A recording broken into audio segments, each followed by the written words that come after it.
Karl Marx was born in 1818 in Trier, Prussia. There he was raised by a successful lawyer who made sure he was surrounded by politics and philosophy since his birth. This is important to note because Karl Marx was brought up in a affluent household with good income and no major problems. He was a very average student all throughout primary education, and it was until he reached college where he began to stand out.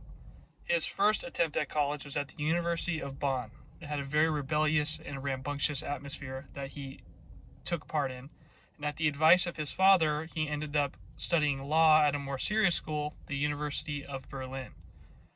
After his studies had concluded, Karl Marx began writing a very controversial newspaper that ended up leading to his exile from his home country, as well as many other countries after he began seeking refuge. It's important to note his scholastic career because it was very influential to his ideas on communism and politics. Especially that first school he was at was extremely rebellious, and it shares some of the same ideas that communism has.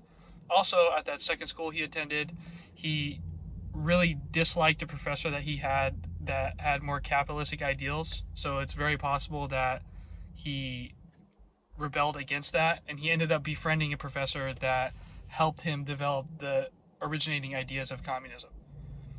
While moving between the countries, fleeing exile, he wrote his most famous piece, The Communist Manifesto. The book has served as the backbone for the communist ideals since its origination, and it is still brought up in political discourse today. His ideas should not have a place in contemporary American society, but they do. Take, for example, ideas like Social Security and Medicaid. They redistribute wealth from the upper and middle classes to the lower class, generally in an effort to create one single class. While it doesn't go to that extent because it's America and we're still a capitalist society, that is the idea of it. In Medicaid, it's not necessarily moving capital, but it is moving healthcare, which is essentially capital. Communism is by principle anti-American, which is why it doesn't belong in the United States. His ideas of giving up your rights to the government are just anti-American by principle.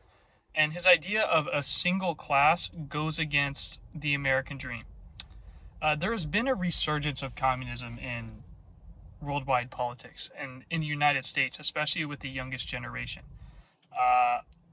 Members of minority parties such as the LGBTQ, environmental parties, have turned to communism as a way to have their voice heard.